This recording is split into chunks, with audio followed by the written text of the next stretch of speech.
La escena se reproduce en mi mente ahora con una claridad escalofriante. Los veo en esa oficina de madera estéril, sentados ante el señor Davis, el abogado de la familia, un hombre cuya paciencia se había agotado tanto como el papel que sostenía. Veo a mi hermana Chloe, la deslumbrante figura central de la familia, con su habitual resplandor atenuado por una capa de desesperación demacrada. A su lado se sienta mi padre, un hombre que siempre prefirió el sol a la sombra, pálido y encogido bajo la intensa luz fluorescente. Seguramente habían estado suplicando, con la voz entrecortada por el pánico. El señor Davis los dejó agotarse. Luego, con una firmeza silenciosa que atravesó su histeria, deslizó un grueso documento sobre el escritorio de caoba. Su voz era monótona, carente de compasión. Según la cautela establecida por su difunto abuelo, declaró que no se puede acceder al fideicomiso ni se puede liquidar la herencia sin la firma del fideicomisario designado por la administración.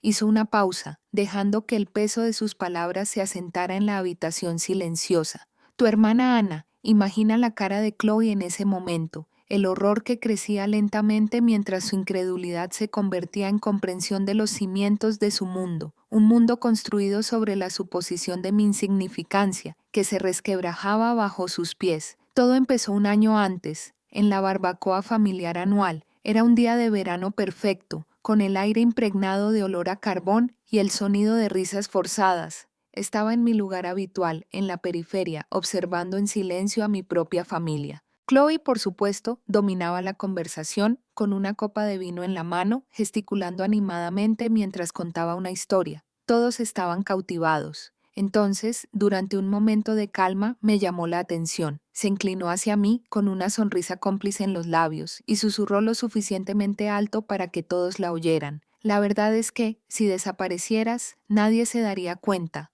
Un instante de silencio atónito y luego una oleada de risas. Nada cruel, ni siquiera maliciosa, solo una aceptación casual e irreflexiva. Era la misma risa que oí cuando olvidaron mi graduación, la misma risita desdeñosa de cuando intenté explicar mi aburrido trabajo. Era el sonido de mi propia invisibilidad, que se confirmaba una vez más. Pero esta vez algo era diferente. Algo dentro de mí no solo dolía, se enfrió, se quedó quieto. No me inmuté. Levanté lentamente mi vaso de té helado, me encontré con su mirada brillante y triunfal, y dije con una calma escalofriante que incluso a mí me sorprendió: «Ya veremos». Chloe pensó que era la mejor broma, el final de un chiste familiar que llevaban años contándose a mi costa. No tenía ni idea de que no estaba insultando a su silenciosa hermana. Estaba hablando con la única persona capaz de hacer desaparecer a una familia entera en papel para entender el ajuste de cuentas que siguió.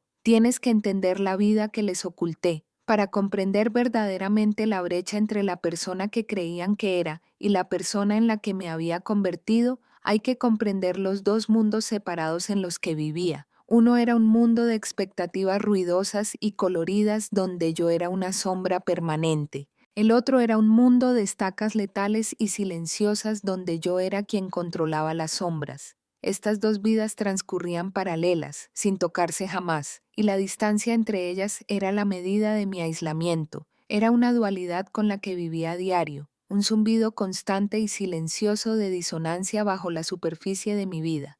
Imaginen una típica cena de Navidad. El aire de nuestra casa estaría impregnado del aroma a pavo asado y agujas de pino. La mesa crujía bajo el peso de la mejor porcelana de mi madre. Ese año en particular, mi padre, un hombre que medía el éxito por volumen y visibilidad, se levantó para brindar con una copa de champán. Estaba radiante, con la voz resonando de orgullo al anunciar que mi hermana Chloe, la niña mimada de la familia, acababa de superar los 50,000 seguidores en Instagram. Siguió una explosión de aplausos, un coro de felicitaciones por su espíritu emprendedor y su talento para construir una marca. La vi absorberlo todo, una reina aceptando la adoración de su corte. Más tarde, durante un silencio en la conversación, cometí el error de intentar compartir un poco de mi vida. Mencioné discretamente que acababa de aprobar una agotadora evaluación departamental de 6 meses, obteniendo la máxima calificación. Mi padre, al oír esto, se acercó y me dio una palmadita suave y desdeñosa en la mano. Su sonrisa era amable, pero sus ojos ya estaban escudriñando la habitación en busca de una conversación más interesante. «Qué bien, querida», dijo con voz condescendiente. Al menos tu trabajito federal es estable. Y eso fue todo. Mi logro, la culminación de meses de noches sin dormir y presión incesante, quedó reducido a una nota al pie en la gran saga de la popularidad en línea de Chloe. Era solo una entrada más en un largo libro de cuentas invisible, otra silenciosa confirmación de mi lugar. Incluso tenían un apodo para mí, uno que usaban con cariñosa despreocupación. Me llamaban el fantasma. Empezó porque era callada y discreta, propensa a que se escabullirme de las habitaciones sin llamar la atención. Para ellos era una broma, para mí un diagnóstico. Era la presencia espectral en las fotos familiares, la observadora silenciosa en las fiestas ruidosas, la hija confiable y anodina que se encargaba de los detalles tediosos de la vida mientras Chloe la vivía. No tenía ni idea de lo apropiado que era ese nombre, ni de cómo había aprendido a usar como arma la misma invisibilidad que me habían asignado. Vieron un fantasma, una pálida imitación de una hija, sin darse cuenta de que estaban viendo una tapadera cuidadosamente elaborada. Ahora quiero que imaginen una habitación diferente. Esta no tiene adornos festivos, ni olor a pavo ni a pino. Es una caja estéril e insonorizada en las profundidades del cuartel general del Servicio de Alguaciles de EE. Una instalación de información compartimentada y segura, o un esquife. No hay ventanas. El único sonido es el suave zumbido de los servidores y el aire filtrado. En este mundo, yo no era Anna. Aquí, mi indicativo era Echo. Era especialista principal en reubicación del programa de seguridad de testigos, o WIT-SC. Mi trabajo consistía en hacer desaparecer a la gente para borrar su pasado y construirles un nuevo futuro, protegiéndolas de las organizaciones criminales más peligrosas del mundo. En esa sala silenciosa me encontraba frente a un mapa digital informando a mi subdirector superior, Mark X. Era un veterano curtido y práctico que lo había visto todo. Un hombre cuyo respeto era más valioso que el oro. A diferencia de mi padre, a él no le importaba el carisma, le importaba la competencia. El margen de exfiltración es limitado, dije con voz firme y clara, señalando una ruta destacada. El objetivo y su familia son vulnerables durante las próximas 12 horas. Ejecutaremos el protocolo de quema de sus vidas digitales a las 04 celos. Activaremos el paquete de reubicación en tránsito y les daremos una hoja de ruta limpia con nuevas identidades antes de aterrizar a las 06 ESOS.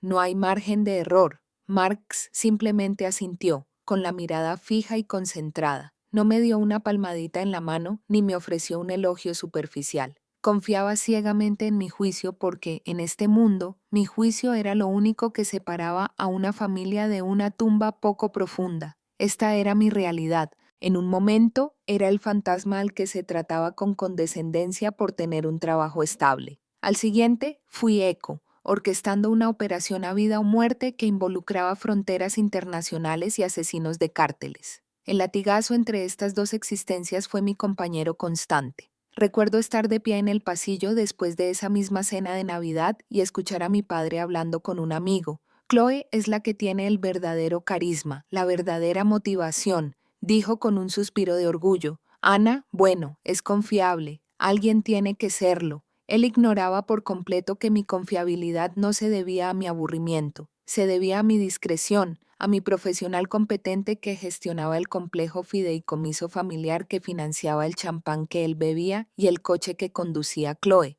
Vio un fantasma y ni siquiera se le ocurrió que los fantasmas tienen poder. Durante años acepté su narrativa. Yo era el fondo gris del vibrante color de Chloe, pero después de aquel día en la barbacoa decidí dejar de intentar que me vieran. En cambio, usaría las reglas de mi mundo para mostrarles lo que realmente significaba ser invisible. Cuando entré a casa esa noche, el ligero olor a carbón aún se me pegaba a la ropa. No había lágrimas. El dolor sordo de toda una vida de ser ignorada finalmente había dado paso a algo más, algo frío, claro e intensamente tranquilo. Las palabras de Chloe no habían sido un insulto, fueron una liberación, una luz verde táctica. Por primera vez, no pensaba en cómo ganarme su amor ni en demostrar mi valía. Pensaba en la logística. El objetivo no era la venganza, un asunto emocional desagradable que solo llevaría a más drama. No, el objetivo era más limpio. Era un límite permanente impuesto no por argumentos, sino por procedimientos. Fui directo a mi oficina en casa, el único lugar del mundo que era verdaderamente mío. Me senté y comencé a redactar una carta formal certificada para el señor Davis.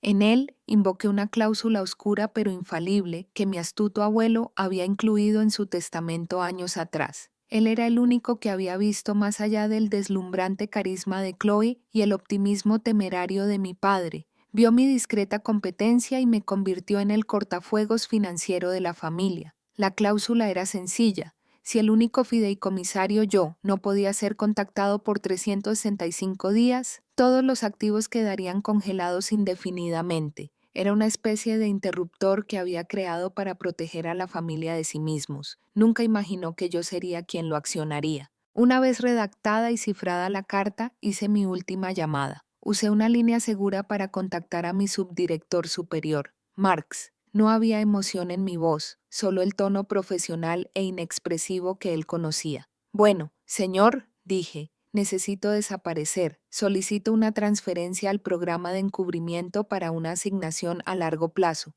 Hubo una breve pausa al otro lado, pero no fue de vacilación, fue de reflexión. Reconoció los signos de agotamiento, de un operador que necesita una retirada táctica. No me hizo ni una sola pregunta personal. Tengo el encargo perfecto, Eco, dijo con voz firme. Llámalo una broma, te lo has ganado. Así, sin más, los engranajes de mi mundo profesional empezaron a girar, facilitando la misma desaparición de la que mi familia había bromeado. El resto de la noche fue un torbellino de acción metódica, un protocolo que había seguido para otros una docena de veces. Destruir documentos, preparar una simple mochila de emergencia, borrar mis discos duros personales y eliminar mi perfil en redes sociales. El paso final fue enviar un correo electrónico a la oficina del abogado con la carta certificada adjunta. Mantuve el dedo sobre el ratón un segundo y luego hice clic en enviar. Se rieron cuando dije, ya veremos. Pensaron que era una amenaza vacía de una chica invisible. Olvidaron que toda mi carrera se basó en convertir a la gente en fantasmas. Esa noche me convertí en mi propio cliente. Exactamente un año después de la barbacoa, se cumplió el último acto de mi estrategia silenciosa. Aunque estaba a miles de kilómetros de distancia, puedo imaginar la escena en el Señor. La austera oficina de mediación de Davis, con sus paneles de caoba, parecía como si yo estuviera allí.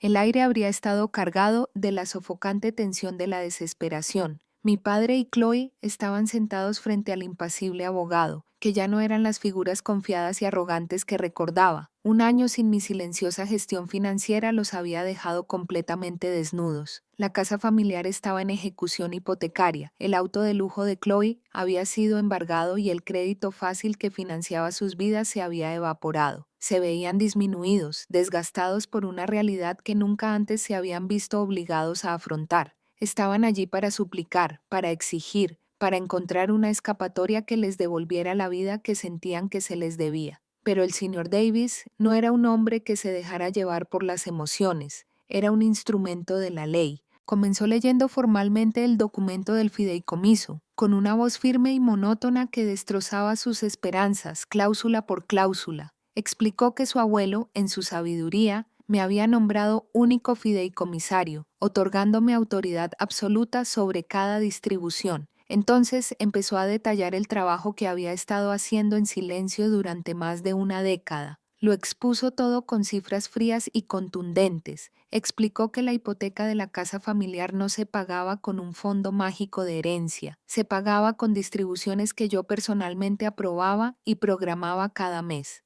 Detalló los extractos de las tarjetas de crédito, llenos de las extravagantes compras y las vacaciones de lujo de Chloe, todo pagado con fondos que yo había administrado con esmero. Incluso mencionó la serie de negocios fallidos de mi padre, cada uno de ellos rescatados discretamente por el fideicomiso que yo supervisaba, impidiendo la ruina financiera total una y otra vez. La voz del señor Davis no vaciló al desmantelar toda su realidad. No habían estado viviendo de un legado, habían estado viviendo de mi silenciosa, meticulosa y completamente desagradecida competencia. El silencio que siguió fue denso, roto solo cuando la furia latente de Chloe finalmente se desbordó.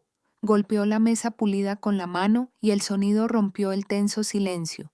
Esto es una locura. No puede desaparecer y aislarnos. Somos su familia. Era el grito desesperado de una reina cuyos súbditos finalmente habían dejado de inclinarse. la furia arrogante de alguien que jamás había considerado la fuente de su poder. Todavía me veía como la hermana pequeña y silenciosa, el fantasma, con una rabieta infantil. Seguía sin entenderlo. Esa fue la señal para el señor Davis. Con calma, metió la mano en una carpeta y deslizó mi última carta por la mesa. Ni siquiera los miró, sino que fijó su mirada en el papel como si fuera lo único importante en la sala. Leyó una línea clave en voz alta. Dados los recientes acontecimientos que han demostrado una clara falta de responsabilidad fiduciaria por parte de los beneficiarios, invoco el artículo 7, sección B. Como fideicomisario, no puedo, en conciencia, aprobar más distribuciones hasta que pueda verificar personalmente la estabilidad y el carácter de los reclamantes. Como no puedo contactarme en este momento, todos mis activos permanecerán congelados indefinidamente.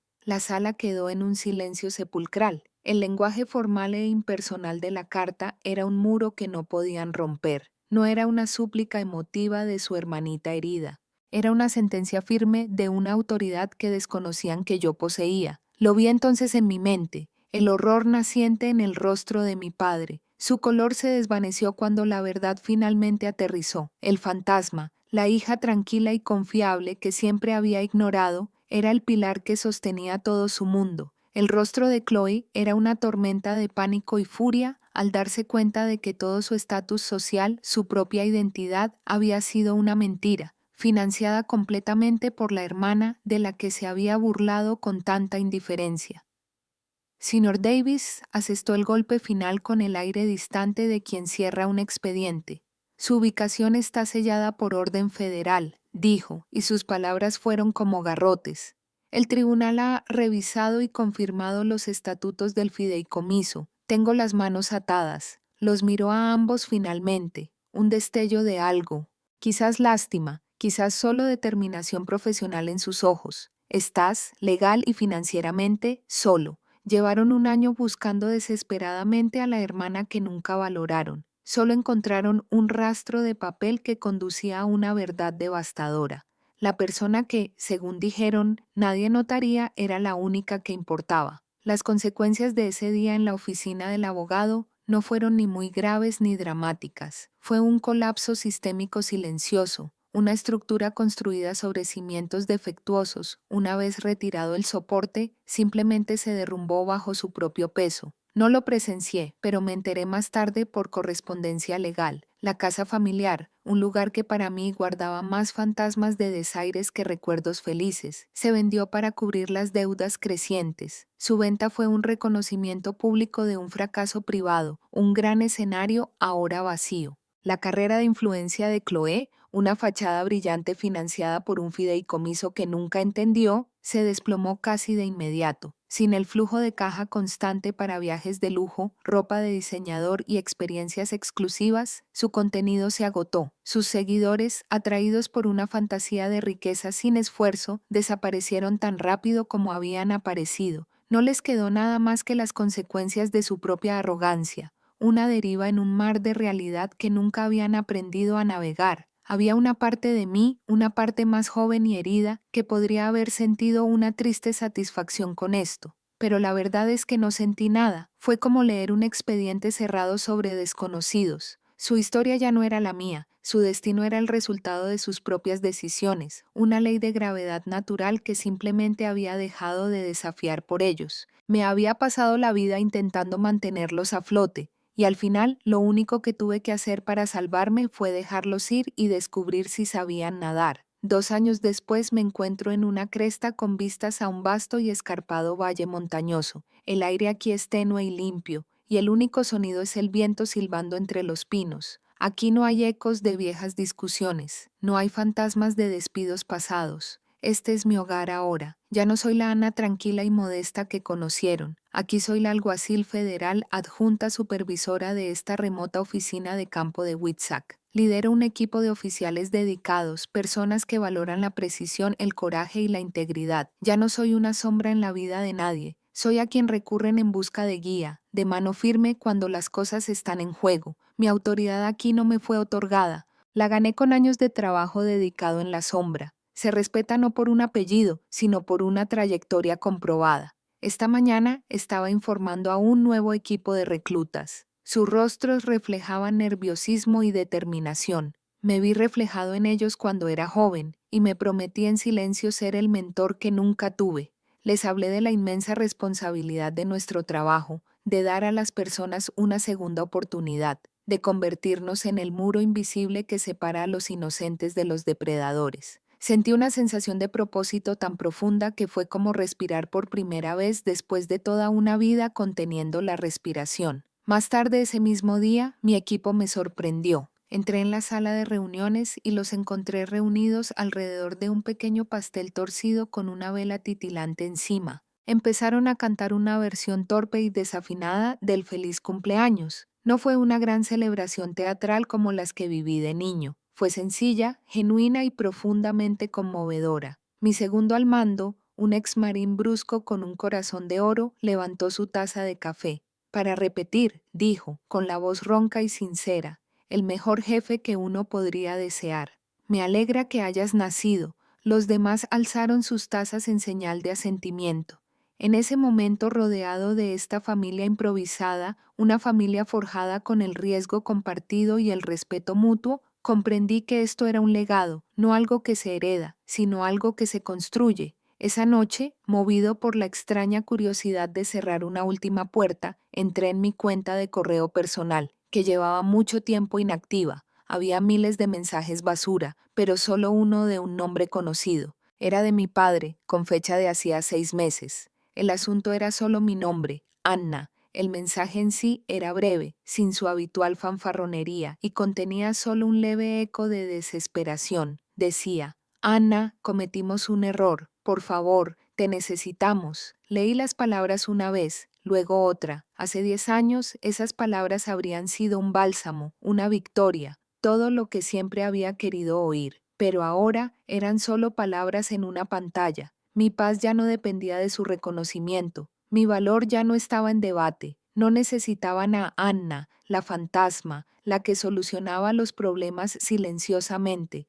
Necesitaban una solución a sus problemas, y yo ya no me dedicaba a resolver los problemas de quienes se negaban a verme. Con una calma que se me había instalado en lo más profundo de mí, pasé el cursor sobre el botón de archivar. No lo borré. Era parte de mi historia, un testimonio del viaje, pero pertenecía al pasado. Hice clic y el mensaje desapareció de mi bandeja de entrada. Tomé un sorbo de café y miré por la ventana las vastas montañas que se oscurecían. Por fin, en paz de verdad. Mi hermana tenía razón en una cosa. La persona que conocían desapareció esa noche, y en su lugar yo por fin fui libre. Si alguna vez tuviste que alejarte para encontrar tu valor, cuéntanos en los comentarios qué significa para ti la libertad. En esta comunidad, tu historia nunca es invisible.